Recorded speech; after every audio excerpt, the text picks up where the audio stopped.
हिंदुओं के महापर्व होली की छुट्टी तो गई, अब मुस्लिम भाइयों के साल भर के महापर्व ईद की छुट्टी भी खत्म। जी हाँ साथियों, आप तमाम गुरुजनों को मैं भोला बिहारी सादर प्रणाम करता हूँ। मेरा प्रणाम स्वीकार करें। माननीय मुख्यमंत्री जी, समझ में नहीं आता है कि यह कौन सी गुणवत्तापूर्ण शिक्षा हो रही है जिसमें भारत के लोगों को धार्मिक स्वतंत्रता जो संविधान में संवैधानिक अधिकार मिला है उसको भी बिहार में खास के शिक्षा विभाग में खासकर शिक्षकों के लिए, खासकर नियोजित शिक्षकों के लिए, क्या शिक्षकों को धार्मिक स्वतंत्रता का अधिकार नहीं है संविधान में? हिंदुओं के प्रसिद्ध त्यौहार होली के अवसर पर शिक्षा विभाग के द्वारा FLN की ट्रेनिंग रख दी गई। 1 महीने से रोज़े में रह कर के हमारे मुस्लिम भाई शिक्षक भाई शिक्षिका बहनें अपने कर्तव्य का पालन करते हुए नियमित शिक्षा प्रदान कर रहे हैं। विद्यालयों में जाकर के अपने कर्तव्य का पालन कर रहे हैं। अब साल में एक दिन ईद महापर्व आता है जो मुस्लिम भाइयों के लिए सबसे सर्वश्रेष्ठ पर्व है। सदियों सदियों से ईद के दिन सरकारी छुट्टी घोषित की जाती है। संभवतः 11 या 12 अप्रैल को मुस्लिम भाइयों का ईद महापर्व होगा और उस दिन FLN की ट्रेनिंग रख दी गई है। 8 अप्रैल से 13 अप्रैल तक FLN की ट्रेनिंग रख दी गई है।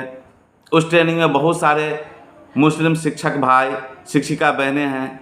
क्या उनका परिवार नहीं है? वर्ष का एक महापर्व होता है जिसमें क्या उनको अपने परिवार के साथ खुशी मनाने का अधिकार नहीं है? संविधान में सबको धार्मिक स्वतंत्रता का अधिकार है। सभी धर्मों के लोगों को अपने धर्म के पावन पर्व में अपने परिवार के साथ खुशी मनाने का अधिकार प्राप्त है। और पूरे भारत में केवल बिहार में और बिहार में केवल शिक्षा विभाग में और शिक्षा विभाग में केवल शिक्षकों के साथ और खासकर नियोजित शिक्षकों के साथ ये भेदभाव क्यों किया जा रहा है? माननीय मुख्यमंत्री जी, किसी की भावना को इतना ठेस नहीं पहुंचाया जाए। आप माननीय मुख्यमंत्री सबके माननीय मुख्यमंत्री हैं, सबके चहेते हैं और आपसे विनम्र निवेदन है कि इस तरह के शिक्षा विभाग के रवैयों पर रोक लगाया जाए। अब शिक्षक कुछ बोले उन पर कार्रवाई कर दी जाए तो बड़ा मुश्किल हो जाएगा। अब इन नियमों के विरुद्ध जो बोलेंगे उन पर कार्रवाई कर दी जाएगी।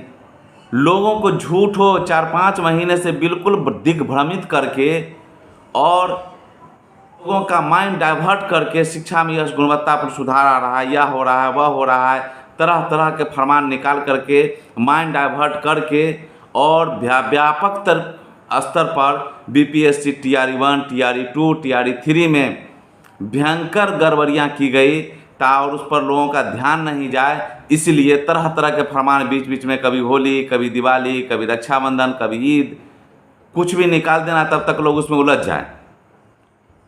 और BPSC जो घोटाला हुआ उसकी जांच कब होगी?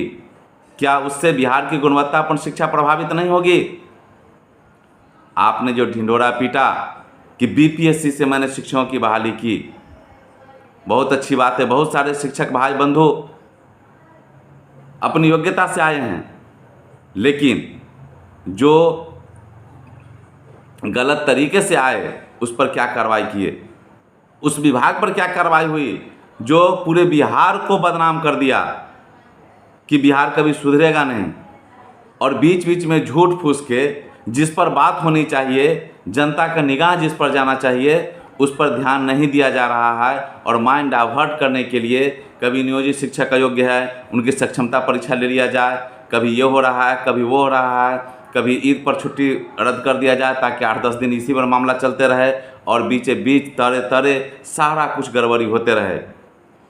आपके द्वारा बनाया गया नियम नियोजित शिक्षकों के लिए 2020 के नियमावली, उसके तहत नियोजित शिक्षकों को 10 वर्ष पर स्नातक में प्रोन्नति देना था, 18 वर्ष में उनको प्रधानाध्यापक में प्रमोशन देना था, जो सदियों से परंपरा चली आ रही थी। उसके बदले में उनको फंसा करके, उलझा करके गजब सी स्थिति उत्पन्न कर दिए हैं। दूसरी बात, सदियों सदियों से जब हम लोग बच्चे थे उस समय से 1 अप्रैल से विद्यालय मॉर्निंग चलता था। भारत के इतिहास में यह पहली बार हो रहा है। कोर्ट भी मॉर्निंग हो गया। लेकिन विद्यालय को डे कर दिया गया। जो लोग एसी में जन्म लिए, एसी में पढ़े, एसी में पले, एसी में कार में घूमते हैं, एसी ऑफिस में बैठते हैं, उनको क्या पता है कि गांव में कितनी गर्मी होती है और उन गरीब के बच्चों का क्या होगा, उन शिक्षकों का क्या होगा, उन शिक्षिकाओं का क्या होगा। तब लोग कमेंट करेंगे कि केवल शिक्षकों को गर्मी लगती है, केवल शिक्षकों को ठंडा लगता है। अरे भाई, शिक्षक बच्चे से जुड़े हुए हैं और बच्चे जो हैं देश के भविष्य होते हैं।